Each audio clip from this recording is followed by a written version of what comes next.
Welcome back to Cthulhu Death May Die. We're playing Blasphemous Alchemy, and boy, we had close call with flirting with disaster at the end of last episode, but we're surviving. We have one fire vampire here. It only has 1 health left. We have a Bayaki here. They have 3 health to start with. Alright, first up we have Ahmed here. We want to see what he wants to do. He's got medicine, and he has a whiskey bottle, so he could go ahead and use either of them right now. And there's also 4 fire in his location, so he might want to take a extinguish fire action. But I think the very first thing he's going to do, he's going to try and kill the star vampire. So he's going to do an attack, and for attacking he's just going to have 3 black dice.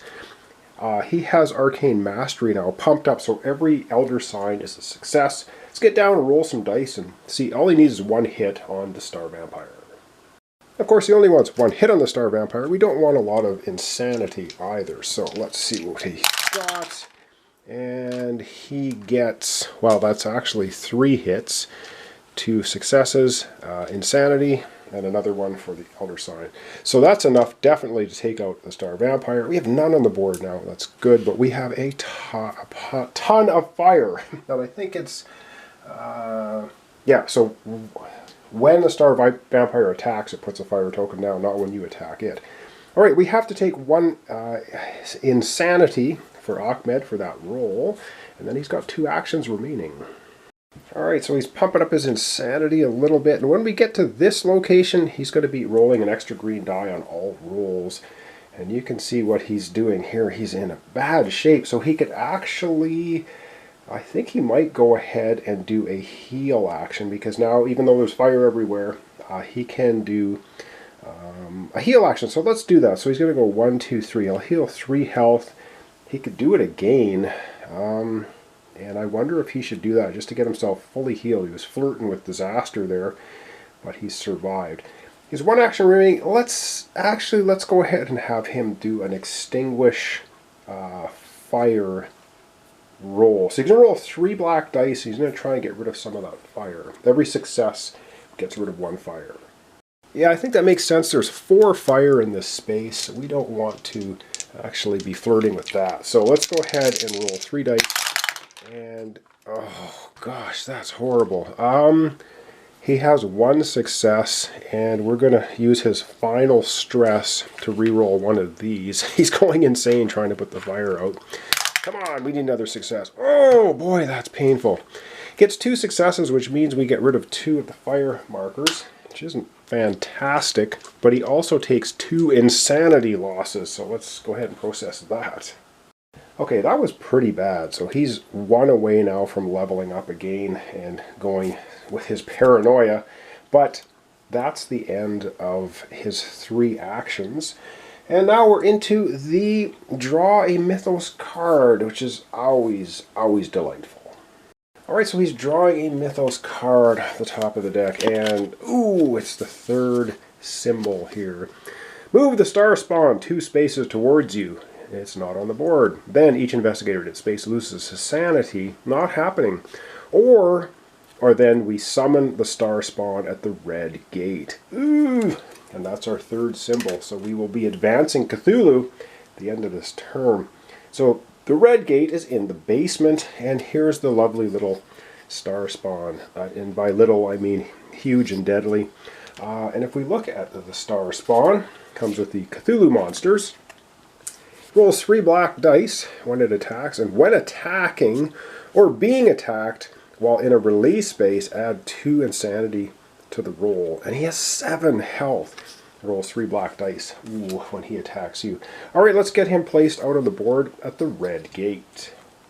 So he's down in the basement here, and he appears at the red gate. And there's a couple of labs down here too. That was drawing the mythos card, which was bad. Now it's investigate or fight. And currently Ahmed is in a space that has no enemies, so he gets to investigate. So we're going to draw an investigate card. And he draws an investigate card, but he has no stress left he can take. The monkey paw. Painted glyphs on the floor. What's going on here? If you have the monkey as a companion, take 2 wounds and discard the monkey. You may claim the monkey paw or discard it to heal all of your health. What does this say? Monkey Paw. Each elder sign may count as both a success and an insanity. This can, I don't know if I want to bother with that. Or we can just discard it, heal all your health. So, yeah, we're going to discard the Monkey Paw and we're going to just heal all of our health. Which, had I known we were going to find it, we wouldn't have done this. So we're healing up our full health. And that was our investigate. Now it's resolve end of turn, and there's a lot going on the end of this turn. He can heal 1 stress or 1 wound at the end of his turn, so he'll heal 1 stress. That's his end of turn ability. And also we have Cthulhu advancing, because now we have 3 of these cards with the symbol on it, which means Cthulhu is going to advance. So we're going to take all the cards we've drawn so far, and we're going to shuffle up the entire Mythos deck.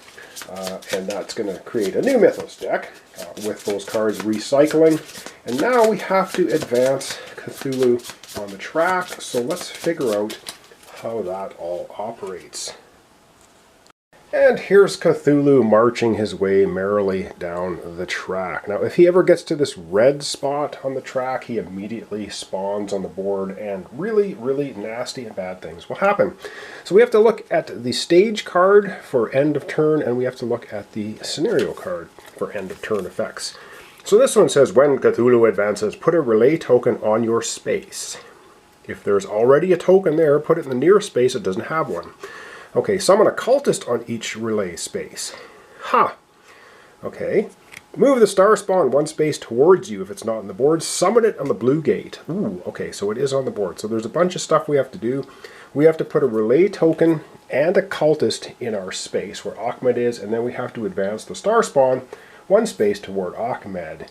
And was there... when the older one advances, place 1 fire token in each space that has any cultists and no fire.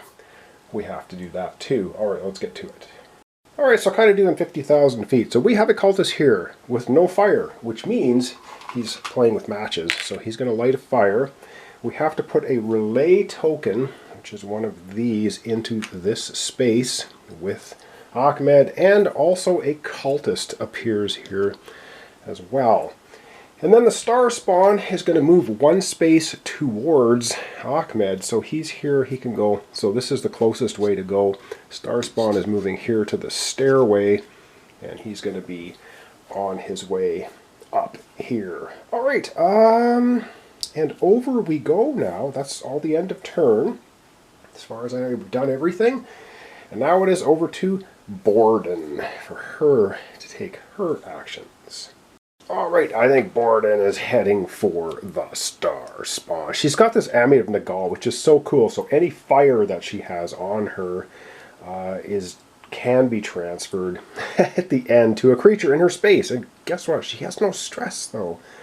She has no rerolls, which could be unfortunate. But she also now pumped up this ability, her Savage ability, and it's when attacking, you may deal 1 additional wound to your target if there's no other enemies in your space.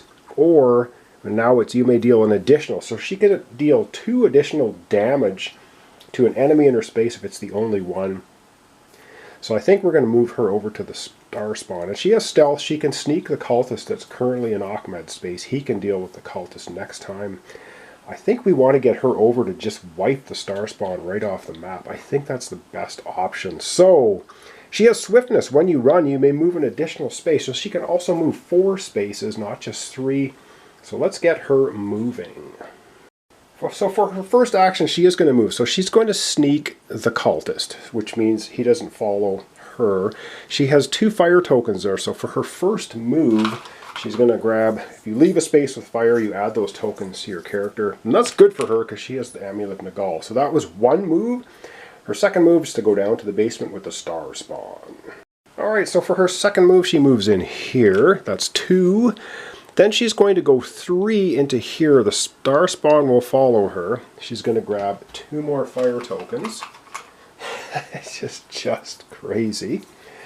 So now she has 4 fire tokens on her. And then she will move back in... Oh, should she stay there? She's got 4 fire tokens on her. And she's in the place with a lab. You know, she's going to stay there. So that's going to be the end of her movement. She could move one more time, but I think she's going to end it off there. And now that she's there, she will attack the star spawn with her next 2 actions. But she has no ability for re-rolls. So there's just going to be that. All right, and she's just going to automatically do 2 damage every time she attacks because of her ability, her savage ability. And this one's by itself. So she just basically has 3 black dice. We are looking for, well, I don't know if we're looking for so many hits. The star spawn is 7 health. Okay. And our first roll is 1 hit and 1 insanity. And you know what? I think we're just going to keep it at that. She can't re-roll anyways. Nothing she can do. So she's going to take, the star spawn's going to take 1 damage, which isn't a lot. And she's going to take 1 insanity hit. Alright, she takes an insanity hit. She's on fire. Alright, let's go. She's got 1 more attack she can do. Alright, no re-rolls. 1 more whack with the axe. And let's see what else she can get. That's the star spawn. And this time, yes, she takes no insanity. She does 2 more hits to him. That's going to be 3. And her turn is over. That's it. So, unfortunately, the star spawn is still kicking. And now we might have made a mistake with her because she probably should have healed before she ran in there. But we'll deal with it. She can't reroll, so if she takes 3 damage, she's dead. Oh, I forgot about that. Oh well. Alright, now it is time to draw a Mythos card. Just interceding here right in the middle of the video to clarify one thing. Yes, when we were attacking the star spawn, she could have added 2 damage on each one of her attacks. And I didn't do that because I mentioned it and totally forgot. But if you read it, it says you may deal. You may deal. So to not mess up the rest of the play, we're just going to say she didn't deal the extra damage. And the reason she didn't do it is because she had 4 fire tokens on her, which would have probably done more damage to her than the star spawn. Alright, let's continue on with the playthrough here. So I just kind of injected this in. Instead of doing a correction at the end of the episode, I'm kind of doing it right now. So let's continue. That may have been a bad thing to do. She draws a Mythos card. Students go mad. If you have any student companions, discard 1 student and summon 1 cultist in your space. Nope, nobody has any student cards. That just gets discarded, and we're not going to worry about it. Unfortunately, now we're into the investigate or fight phase, and guess what? The star spawn will fight her. And it's when attacking or being attacked. Oh, while in a relay space. Okay, she's not in a relay space. So the star spawn is just going to roll 3 black dice and attack. Attack Borden. Oh my god, this could be the end of her. She only has 3 wounds left she can take. Ooh, this could be bad. Alright, she has no way to reroll. She is going to have 3 black dice attacking against her. And she gets 2 hits. And the star does nothing. So she takes 2 wounds from the star spawn. But no insanity, so that's good. Oh my god, 2 wounds. Let's get to them, I guess. We are living dangerously. 1-2. That is almost death again for Borden, but she's crazy. That was the fight phase. Now it's resolve, end of turn. And she doesn't have any end of turn effects on her, but she certainly has the Amulet of Nagah. If you would take wounds from fire, you may instead deal that many wounds to 1 enemy in your space. It's all good. She's going to be rolling 4 black dice, and she's going to be transferring any wounds right on over to the star spawn. The star spawn has 4 health remaining. Let's hope she rolls 4 wounds. That would be awesome. This didn't work out quite as well as I thought it would. Alright, 4 black dice for the 4 fire. Wow, anyway. Come on, wounds! Wounds! She gets 3 wounds and a couple of insanities, which actually works out in her favor. So 3 wounds is going to put this guy to 6. He only has 1 health remaining. She has to take 2 sanity hits, though, so let's go ahead and process that. Alright, she's taking 2 sanity hits. 1, 2. Boom! She has just hit her threshold, and you know what that means. It means she has a psychotic outbreak. So move to the nearest space with at least 1 figure. If you have figures in your space, don't move at all. She's in there with a star spawn. Then deal 2 wounds to all other figures in your space. Well, she goes kind of crazy, and she just whack-a-moles the star spawn for 2 extra damage. Love it. And 2 more damage on the star spawn is 8 damage, and the star spawn has been eliminated by crazy Borden. Alright, and we have to level up her character now because she hit another threshold to figure out what we want to do for her leveling up. Okay, she's got a bunch of options here. She can, if you kill the target and there are no other enemies in the space, heal all your stress. So she gets off by wiping out enemies if we do that. Here you have one free run action each turn, as well as being able to move 4 spaces. That's pretty good. And this one here is instead, when you run, you may sneak 3 times. So she can just sneak right around all kinds of enemies. What do we want to do with her? I think we're going to give her a free run action. That's what we're going to do for her level up. And now, whenever she rolls any dice for anything, she gets to add a green die to the roll, because the more insane you go, the more dice you end up rolling.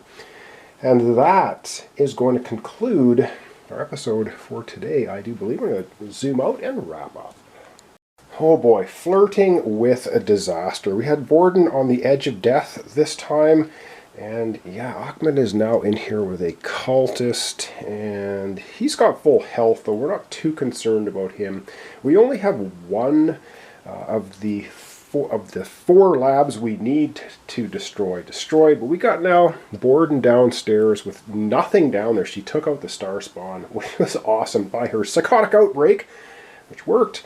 We do still have a Byakhee sitting here, and stuff is going on. Cthulhu's advanced once, so I think we're okay so far. So thanks so much for watching along. Thanks for your comments, subscriptions, and likes. This is Cthulhu Death May Die. We're doing Blasphemous Alchemy. We're playing with Ahmed, and we're playing with Borden. And we're trying to ultimately take down Cthulhu, and we've been 1 away from death on a couple characters a couple of times already, which is bad. So see you next time for the continuation.